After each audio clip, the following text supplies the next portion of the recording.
All right, so like many great stories, our story tonight begins in Paris. It was the night of April 8th, 2015, the day before the annual Git Merge conference, so just like this. And a couple of Atlassians were discussing their projects that they're working on at Atlassian with a couple of GitHubbers at the Git Contributors Summit that happens annually before the Git Merge conference. Now, the conversation got kind of interesting when Nicola Paolucci from Atlassian said, hey, we've been working on this really neat solution to solve the problem that Git has with tracking large binary content. So we've built this new little tool in Go that operates transparently with Git, and we're planning on announcing it at our track session tomorrow at Git Merge. Then Rick Olson, an engineer from GitHub, said, hey, that's kind of interesting, because at GitHub, we've also been working on a solution to the problem that Git has with tracking large content. We've also built a new little tool that works in Go, and we're going to announce it at our track session at Git Merge directly after yours. So we were like, what? That's a picture of James Watt, by the way. And Rick was like, totes, isn't that crazy? What do you call it? And here's where it gets completely insane. Because Nick said, well, we call our project GitLob in terms of Git long objects. And Rick said, we've also picked a three-letter acronym that starts with L, Git LFS, or large file storage. So after a bit of back and forth between the two companies, Atlassian decided to archive GitLob, and we've been busy porting over some of the features that we introduced to that into the Git LFS project. So that's why me and Atlassian, working on Bitbucket, speaking at a GitHub Run conference about Git LFS, because it's a combined project between both of our companies to solve once and for all the problem that Git has with tracking large binary content. Now, this is really exciting because it opens up the world of Git to a whole bunch of software development teams that traditionally couldn't do it because they had to track large content. So these are teams who have heavy design aesthetics and want to track their Photoshop files and images inside their Git repositories. Gaming teams who need to track textures and audio files and full motion video can now start to use Git as well. And researchers who have to track massive data sets in both textual and binary formats can use Git LFS to track this stuff alongside the code that they're writing for their experiments. Now, today, there's 4 different areas that I want to cover.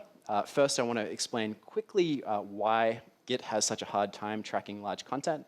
Fortunately, Charles's talk covered a bit of that material already, so I can breeze through that section pretty quick.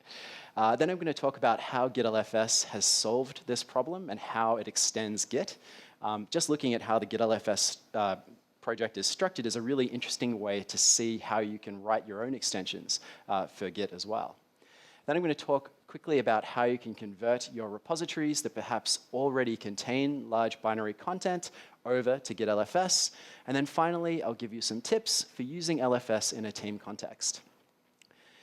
Now, to understand why Git has such a hard time with binary content, you need to look a little bit closely at the Git data model.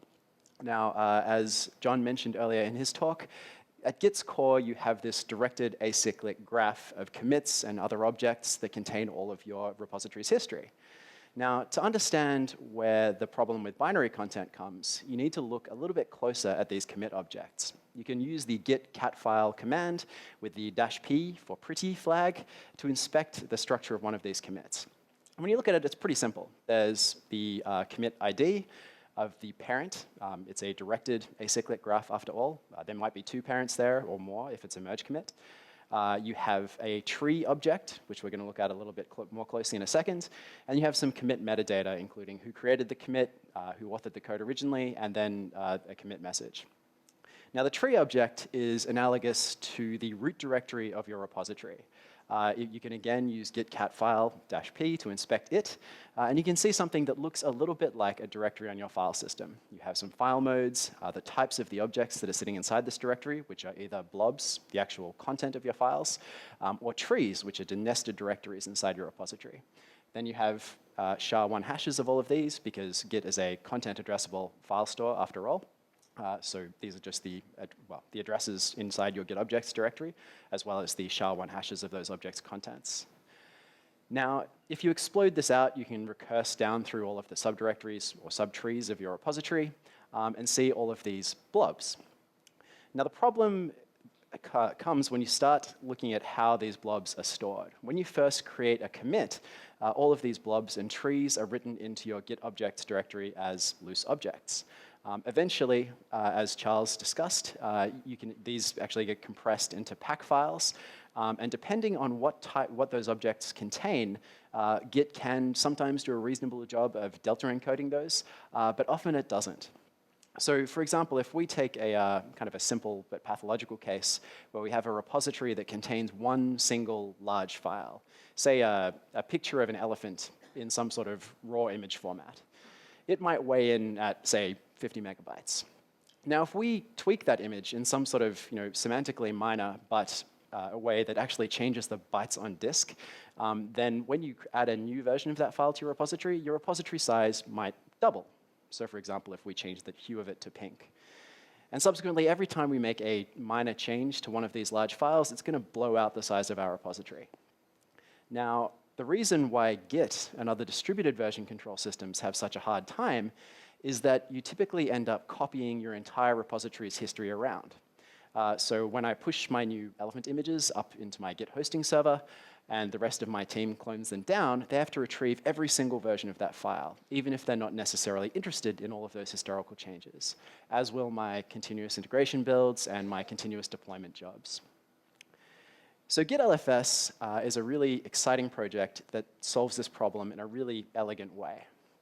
Now, the kind of high-level picture of how it does this is instead of storing your binary content directly inside your DAG as blobs, instead, you store these lightweight pointer files inside your repository, and they refer to these large objects that are actually sitting in a separate specialized storage.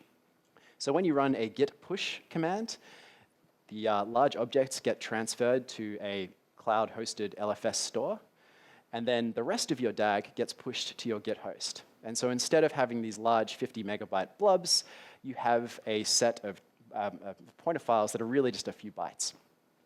And when the rest of your team or your build scripts does a pull or a clone, they pull down the DAG from your Git host as normal, and then only substitute those pointers for large files for the versions of those files that you're actually interested in working with.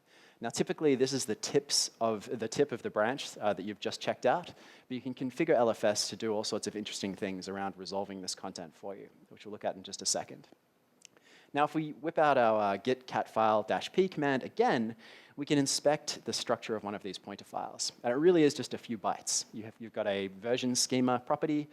You have an object ID, which is a SHA-256 hash of the object's contents. These large objects are also stored in a really content-addressable way, which is nice. And then you have the size of the object, too.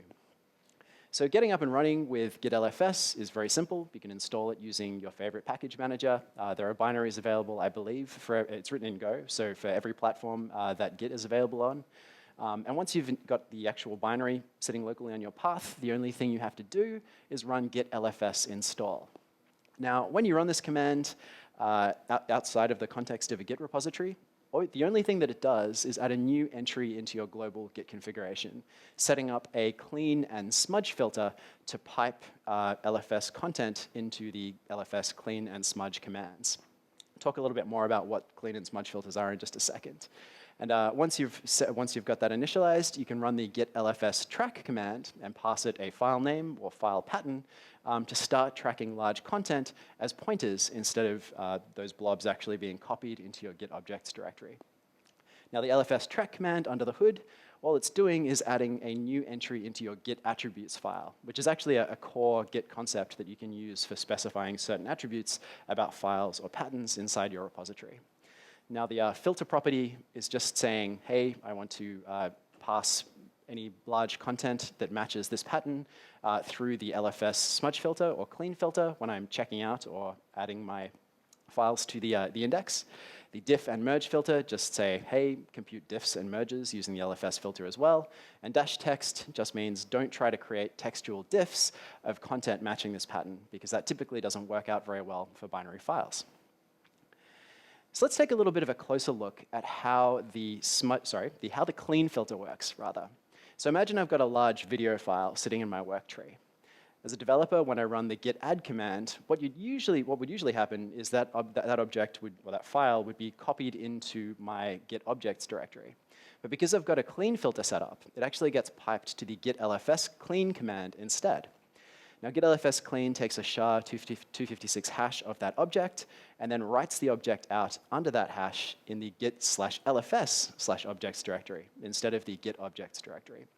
Then it writes out that pointer file into the index instead of writing out all of that binary content.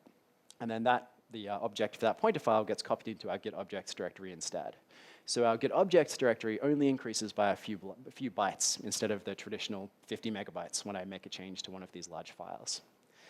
The git smudge filter operates in reverse. So when I, as a developer, run the git checkout command for a file or a commit or a branch, then it'll read that pointer file back out of my git objects directory, pass that to the git LFS smudge filter, and then it'll look in my git LFS objects cache for the file matching the SHA-256 hash sitting in that pointer file.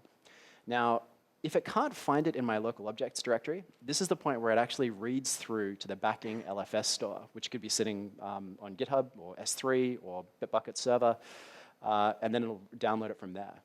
And it actually does this transparently using this really cool auth protocol that I'll talk a little bit more about in a second. Anyway, once it finds that object, it writes it out back into the work tree. Now, this is really nice because you'll see as a developer, all I've been doing is running git add and git checkout and working with this large content sitting in my work tree. I don't have to know anything about LFS. Once I've got it installed, I can just use my regular Git workflow as normal, and Git LFS handles all of this under the covers for me. So that's how it works with working with your local repository. Now I want to talk a little bit about how you transfer those large objects back and forth between your LFS store. The way that it works with a push is there's a special pre-push hook that gets installed either as part of that Git LFS install command. So the first time you decide to start tracking repository content in LFS, you'll need to actually run Git LFS install inside your repository directory, and it'll install that hook for you. But it also gets installed by the Git LFS smudge filter automatically, which when I first came across it, I was like, man, that sounds like a little bit of a hack.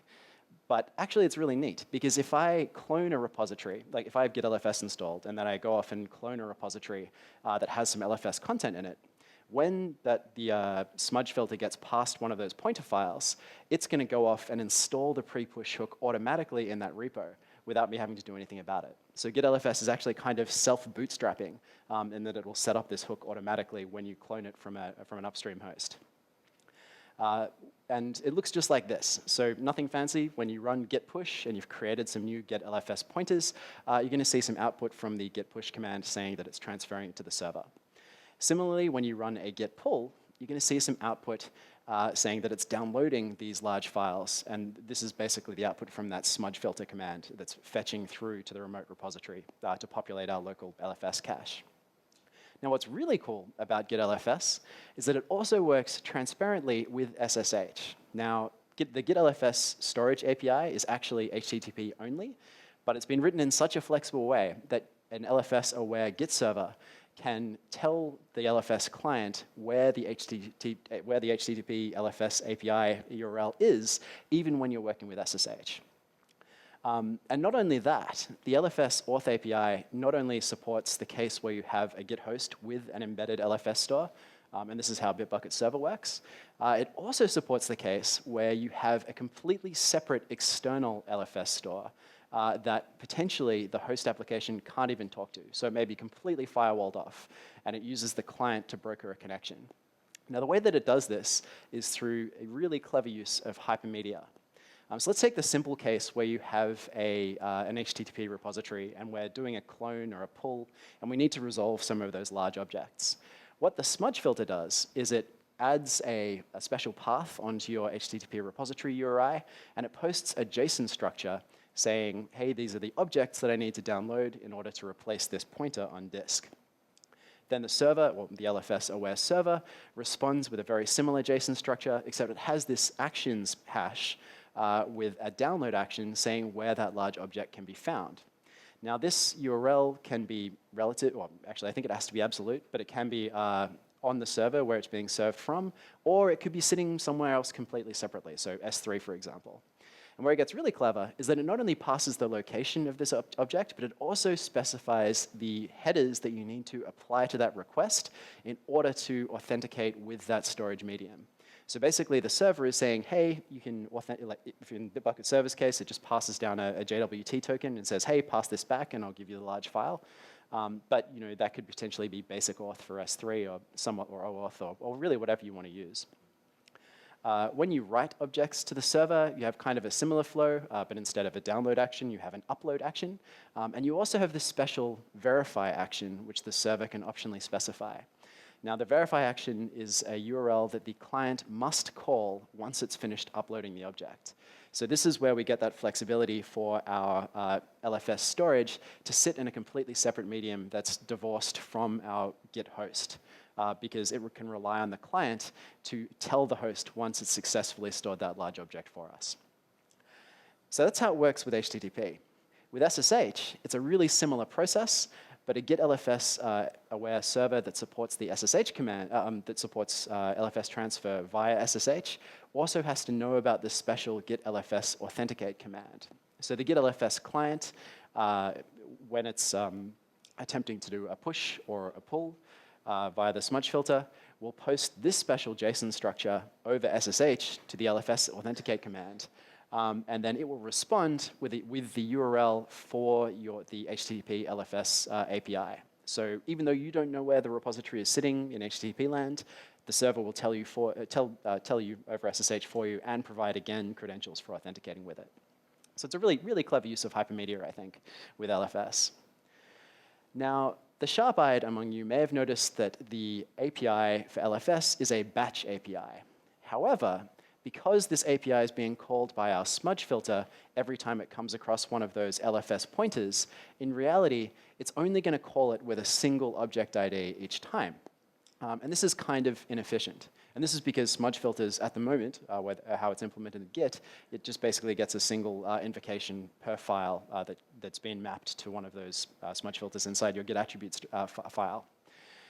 Now, this is kind of inefficient because it means you've got this huge overhead of calling back and forth with your Git host every time you need to download an object. However, in Git LFS 1.2, which is going to be released any day now, there's a new command called Git LFS clone that you can call. Now, what this does is it actually disables the smudge filter for you, and then batches up a set of requests to that object, a set of objects that it needs to resolve, and then calls that batch API with a single JSON structure. So this is a much more efficient way to download all of your large objects, particularly if you've got a high latency between yourself and your Git host. So that's how Git LFS kind of works under the hood and how it extends Git. Now I want to talk a little bit about how you can convert your existing Git repositories that already contain binary data to use LFS. Now, I might have misled you a little bit before when I mentioned the Git LFS track command, because when you first run Git LFS track and create a new commit, all it's going to do is replace the large objects sitting, in your tip commit with these pointer files. And it's not actually going to reduce your repository size at all because you have all of these versions of that large file back through your Git repository's history.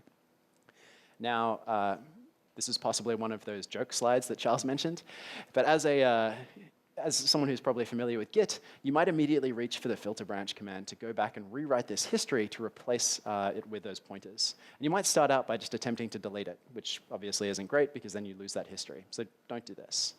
Now, Andy Neff, one of the core Git LFS contributors, wrote this fairly amazing filter branch command that will actually go back and rewrite all of your files which match a particular pattern with LFS pointers.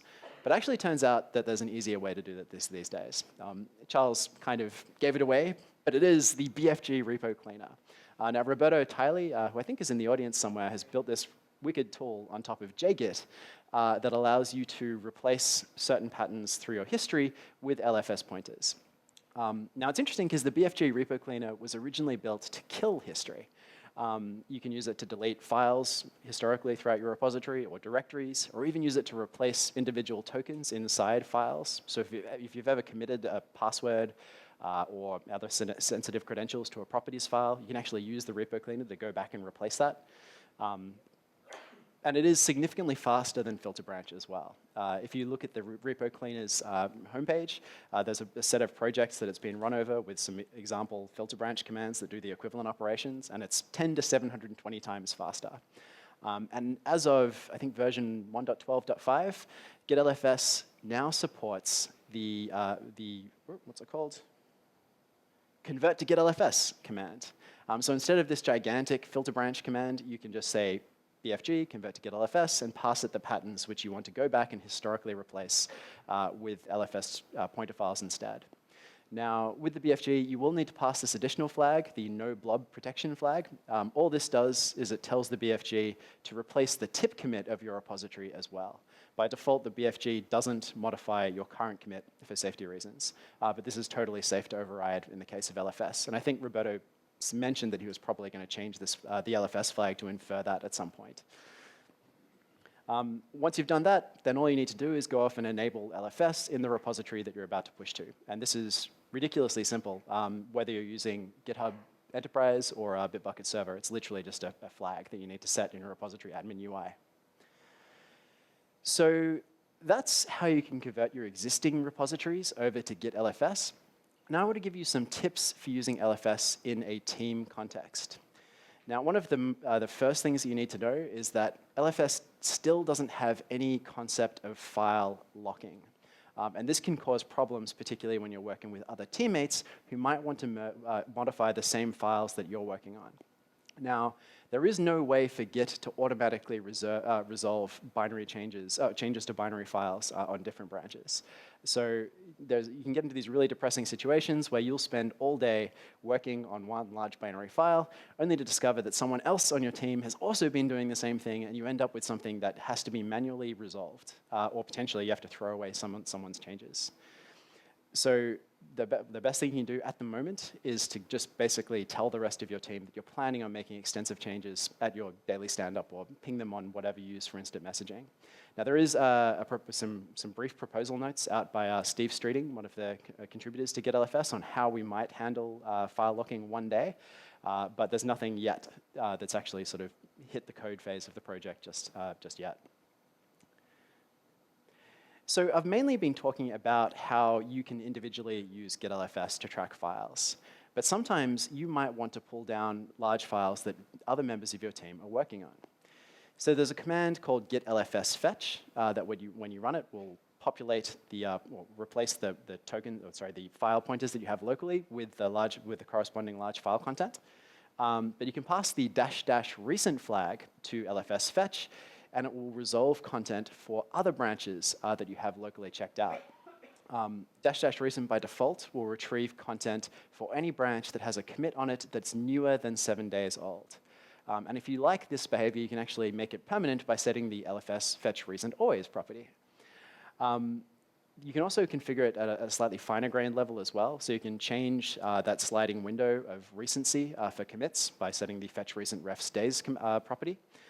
You can also configure it to retrieve LFS content for commits that aren't necessarily the tip of a branch by using the fetch recent commits days property. Now, this is kind of unusual and that's why it's set to 0 by default. But I could conceivably see if you're planning on doing some rebasing or maybe some cherry picking from commits that aren't necessarily a branch tip, and you weren't going to have some internet connectivity, then you might use this to pull down other changes. If you really like lots of large data sitting on disk, you can set the fetch recent remote refs property as well. And what that does is it'll actually go off and retrieve content for every single ref that your remote knows about.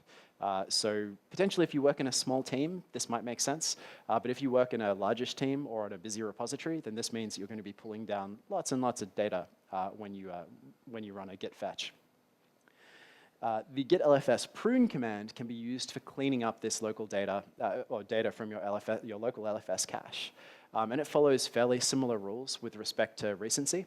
However, you can also increase the period which Git LFS prune considers recent by setting the prune offset days, which is by default 3. So it'll actually only remove content that's older than 10 days by default. So it adds that 7 to the 3.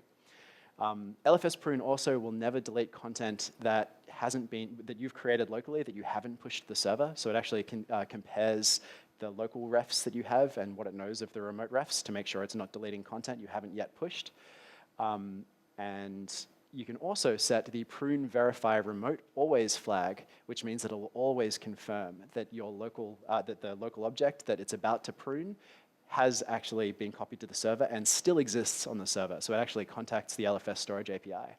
I usually like to set that by default because I'm kind of a paranoid person, but that's something you have to explicitly do. So that's how you can fetch more content, or more large content than potentially you're going to need just to fulfill your branch tips. But you can actually configure Git LFS to retrieve less content as well. So there's a flag that you can pass to Git LFS fetch called exclude, and you can use that to pare down which file pointers it's actually going to replace with your large content. So a good example of this is if you're working on a computer game, for example, and you have lots of heavy assets which are being stored in LFS, but you're configuring a CI server that just needs to run some unit tests against your actual code and doesn't need all of that large assets. In that case, you can block all of that assets directory by specifying a pattern using exclude. There's another case where you might be a specialist on your team instead, and so you might only want to work with a subset of those large files. And in that case, you can use the -- include flag instead. So for example, an audio engineer might just want to pull down their WAV files and OGG files to work on those instead of grabbing all of those textures and full motion video. And again, if you like these, you can make them permanent defaults by setting them in your global or repository Git configuration with LFS fetch exclude and fetch include. So that's all I've got today in terms of Git LFS. If you're interested in learning a little bit more about the project, you can check out the docs at gitlfs.github.com. And you can have a look at the source code as well in the GitHub organization under Git LFS. And it's available in GitHub Enterprise and Bitbucket Server as of version 4.3. Thank you so much.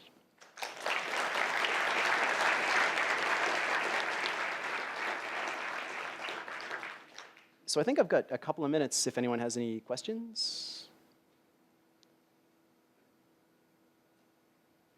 Oh, yep.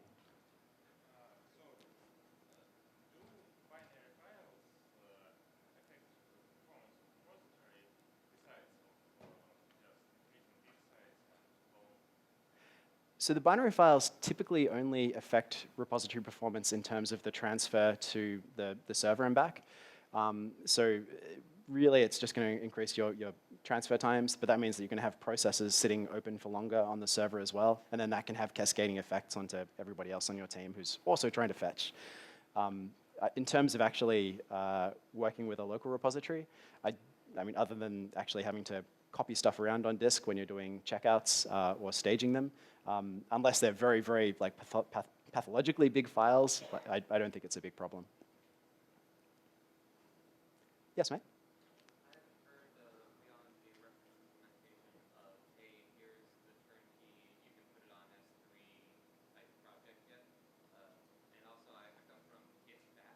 Mm-hmm. It's parsing, it's HTTP, however you want to slice it. And Git is supposed to be kind of distributed, it's supposed to be kind of spread out, and yet you're kind of introducing a single point of failure. Yeah, I mean, you can push to alternate remotes as well, if you like. Typically, I mean, depending on where you're hosting it, like there is a single point of failure, but at the end of the day, I mean, S3 will have backups and things, so you're probably not going to lose that data, but you are relying on your upstream host to have sensible disaster recovery and failover and stuff for your host. Yeah. I was wondering if there was people have put out projects where it's an easier way to slice and dice, sending to multiples, or if that's storage. Is that something that's built into possibly a server-side implementation? Not that I'm aware of yet. Although it is still fairly early days for the project, so I'm sure we'll see more advanced features like that coming out. Definitely, yeah, you could have a look at the Git LFS issue tracker potentially and see if there's something there, because they're definitely very open to taking feedback and acting on that. No worries. All right, thanks very much, everybody. Yeah.